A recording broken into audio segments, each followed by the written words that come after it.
podcast numéro 11. Ok, janvier est bien installé, il fait froid. C'est pas grave, ça me donne beaucoup de temps pour tricoter. Ça justifie mes heures dans le divan. Ok. Alors, encore une fois, à ce podcast-ci, j'ai des projets sur les broches, des projets complétés, puis quelques nouvelles. On va essayer d'entrer ça dans un délai raisonnable. Alors, on commence? Alors, qu'est-ce que j'ai présentement sur les broches? Sur les broches, j'ai débuté le défi de la saison qui est de se tricoter un chandail ou un cardigan ou tout autre morceau similaire. Je suis très ouverte là, donc si vous avez d'autres suggestions, c'est probablement dans le critère. Le but, c'est de faire un projet un peu plus long. Je vous donne jusqu'au 21 mars. Et au final, je ferai tirer un petit prix de participation parmi ceux qui auront complété le projet. De mon côté, ça m'encourage beaucoup à reprendre mes broches sur un projet beaucoup plus long. Ça fait quelques projets, disons, plus rapides que je fais, des plus petits projets. Et j'ai choisi de faire le Beautiful Mystery Cardigan, qui est un modèle de Vera Sanen.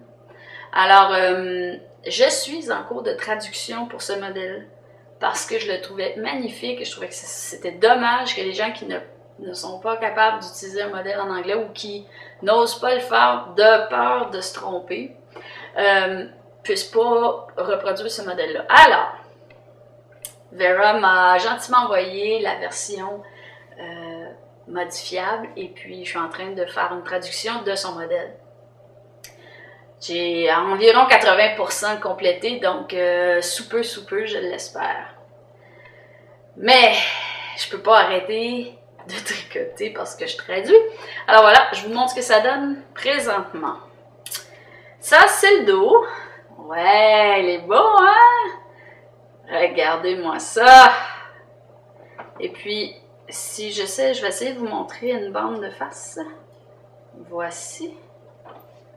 Alors, voici ce que ça donne. Comme vous pouvez voir, en fait, c'est simple, c'est-à-dire que sur la façade, il y a deux bandes de dentelle, un motif dentelle sur le long de la bande de boutons. Et puis au dos, il y a 3 fois, en fait, le motif qu'on fait en avant, il l'a 3 fois collé en arrière pour faire une espèce de ajouré intéressant. Le modèle est très bien écrit, il part du haut en descendant, donc ceux qui n'ont jamais fait un modèle de chandail une pièce, c'est-à-dire que il n'y a aucune couture et en plus, on descend du haut vers le bas, donc on peut décider, selon la quantité de laine qu'on a, d'arrêter en manche courte, en manche 3/4 ou en manche longue. On peut le faire plus court, plus long, tout dépendant de votre taille. En plus, elle donne la possibilité de le faire plus ajusté, moins ajusté. C'est vraiment bien écrit. Le modèle est assez simple, ça semble un petit peu sorcier, là. Mais en fait, c'est un modèle qui se répète sur 6 rangs. Une fois qu'on l'a fait quelques fois, on le sait par cœur, on n'a plus besoin de lire la grille, on va arriver le motif puis on arrive à le faire facilement. De plus, la laine que j'ai choisie, c'est du Sokusu O, qui ressemble à ceci. C'est une laine fine, donc fingering weight. 100% mérino lavable. Pourquoi j'ai choisi celle-là? Parce qu'elle était facile d'entretien et je ne veux pas avoir fait un gros modèle et le tuer sur le premier lavage. Non, je me connais. Ce chandail-là va se ramasser dans le panier. Et du panier va se ramasser dans la laveuse, la sécheuse et j'aurais même jamais eu le temps de le voir passer. De plus, j'ai été sage, oui, je suis fière de moi. J'ai pris le temps de faire une ligne de vie. Alors, je sais pas si vous le voyez, ouais, on voit bien, je pense. J'ai glissé une ligne de vie, pourquoi? Parce que je veux pas avoir à détricoter l'ensemble du modèle pour une erreur que j'ai faite. C'est un peu long, Comme vous pouvez voir, j'ai environ 260 mailles autour d'eux sur la broche présentement. Alors c'est long, ici c'est la ligne de vie, mais le temps que ça me prend à faire ça, c'est tellement moins long que de détricoter jusqu'au col et de le refaire. Alors voilà. Ça c'est pour le défi de la saison. Il n'est pas trop tard pour nous rejoindre là-dessus. D'ailleurs, vous pouvez soit vous insérer dans le défi sur le site Tricot Jazette ou sur le site de Ravelry dans le groupe Tricot Jazette. Présentement aussi sur les broches, j'ai eu une demande, en fait, je ne sais pas si vous vous rappelez, à l'automne, pour ceux qui ont écouté les podcasts depuis le début, j'avais eu une commande d'un ami qui travaillait avec moi pour sa conjointe. Elle voulait une tuque et j'avais fait des mitaines qui allaient avec la tuque. Le problème, c'est que la tuque, elle était un petit peu dentelle, donc il y avait quelques trous à quelques endroits pour un motif qui était une espèce de vague qui remontait comme ça. Mais sur les mitaines, c'est froid et elle a demandé, avec le restant de laine, de lui faire une deuxième paire de mitaines, si possible, le plus uni possible en fait. Pas le motif, tout simplement jersey classique. Bon, j'ai dit à mon ami qu'il n'y avait aucun problème avec son restant de laine. Je crois que j'en ai amplement pour terminer une deuxième paire de mitaines. Alors je vous montre, je l'ai mis sur les broches très récemment. Ça c'est juste la bande la bande en côte 2-1 que j'ai fait ici. Le modèle pour celui-là c'est inspiré du Seed Stitch Mittens, Winter Mittens de Christy Maslow. Inspiré parce que je ne ferai pas le Seed Stitch qu'il appelle. Je vais le faire tout simplement en jersey classique. Ce qui m'a attiré dans le modèle, c'est que cette mitaine-là, au lieu de la faire avec tout simplement ce que j'appelle le moule carré, en fait, en laissant un trou pour le pouce, elle a un gousset de pouce, donc on élargit pour intégrer le pouce dans la mitaine. Vraiment simple, là, c'est juste une différence au niveau du montage dans le fond, mais je voulais faire un peu varié, je voulais pas refaire exactement la même mitaine pour la deuxième mitaine, et puis ça me permet d'essayer quelque chose que j'ai pas fait en fait jusqu'à présent, ce type de pouce-là sur les mitaines. Alors voilà, ça c'est mon petit projet d'autobus présentement, quand j'ai de l'espace pour travailler. Ça fait le tour de ce que j'ai sur les broches présentement. Maintenant, dans les projets terminés, j'en ai pas fait beaucoup. Mais j'ai fini le défi numéro 3 qui était « Habille ta tête ». J'arrête pas de dire à mon fils « Mets-toi quelque chose sur les oreilles avant de sortir dehors ». Mais à 15 ans, on veut pas toujours s'habiller correctement. Alors, j'ai tricoté pour lui une tuque qu'il avait choisie, un modèle qu'il avait choisi. Voilà le résultat. Ouais! Si je peux vous le montrer aujourd'hui, c'est parce que j'ai fait « S'il te plaît, s'il te plaît, s'il te plaît, laisse-le moi pendant que je fais le podcast. » Parce que maintenant, ça, il l'a toujours, tous les jours, tout le temps. Donc, je lui fais retirer à table. Pas de farce. C'est vraiment présentement... Je lui fais retirer lorsqu'il s'assoit à table pour manger avec nous. Alors, voilà. En fait, le modèle, si on regarde ça ici, ce sont simplement des côtes 2-2 que j'ai fait ici pour environ 2 cm et demi. Et puis ensuite, j'ai commencé vraiment le modèle de la tuque parce que le modèle de la tuque, c'est le modèle, c'est le Cable Hat de Yuko Nakamura. OK? Et en fait, il commençait simplement, si vous voyez la ligne noire ici, là, la dernière ligne noire, il commençait ici. Et c'était simplement un câble, il n'y avait pas de bordure de tuque. Mon fils lui préférait qu'on l'ait en double, cacher les oreilles. Hein? Et puis, il est basé sur une tuque qu'on a vue en magasin qui était 4 couleurs. J'ai dit 4 couleurs, c'est simple, là. Je peux juste changer de couleur à toutes les 15 rangs, disons, et puis voilà ce que ça donne, en fait. Et très confortable, super facile à faire. J'ai pris du temps pour le faire, si vous allez voir sur mon projet dans Ravelry. J'ai mis 10 jours pour le faire, mais dans le fond, sur les 10 jours, j'ai peut-être travaillé 4 jours dessus. Alors, voilà, ça a été fait en fil d'or Partner 3,5 que j'ai doublé parce que le modèle est écrit pour une laine beaucoup plus grosse que celle que j'avais en main, parce que moi je suis allée avec le choix de couleurs. Je voulais un bleu électrique, je voulais du blanc, du gris et du noir. Alors j'ai tout simplement doublé la laine. Je tricotais 2 fils à la fois.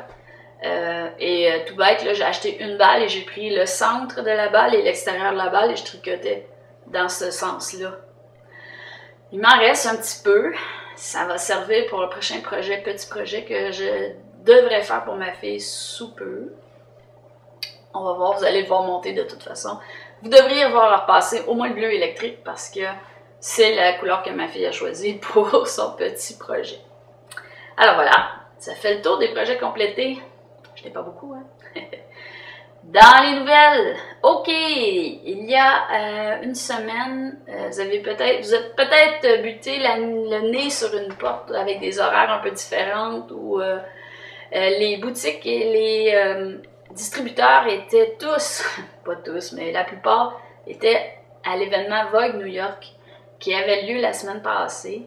Je sais que la Maison Tricotée, il y avait des représentants. Je sais que Biscotte allait montrer des nouvelles couleurs aussi à Vogue New York. Donc, voilà. Ça m'a inspiré l'achat d'un magazine, Vogue. Et puis, j'en achète vraiment pas souvent. Je vous explique pourquoi. Parce qu'à l'intérieur, les modèles, en général, ne m'intéressent pas beaucoup. Mon conjoint voulait que avoir une jetée pour le divan du salon, pour les soirées froides, sans m'étouffer dans une couverte. Et ça serait agréable d'avoir une couverte tricotée. Je vous montre rapidement ce qu'il voulait. Ah voilà, il a vu la couverte à l'intérieur, il dit « Oh, ça serait bien pour notre divan! » En faisant un calcul rapide dans le modèle, à l'arrière, le nombre de balles, et pour avoir exactement ça, dans le fond, c'est ce qu'on veut, hein? Comptez 350 $ de matériel. C'est pas une couverte donnée, hein? Alors, je dis pas que le modèle n'est pas intéressant, mais je dis qu'à ce prix-là, je ne me ferai pas une couverte de divan de salon où on va renverser des jus, manger des chips, et puis voilà. Les chances sont faibles que je me retrouve avec cette couverte-là sur le divan ici. Mais il y avait quand même des choses superbes. Entre autres, ceci. Hein? Le look tout à fait princesse. Le préféré de ma plus jeune, c'est celui-ci. Mais en fait, c'est de la laine, c'est de l'acrylique, imitation de fourrure. Ce qui est intéressant, c'est qu'on nous montre des choses à faire avec de la matière que moi, en tout cas, j'utilise pas souvent, là, les laines avec effet. Là.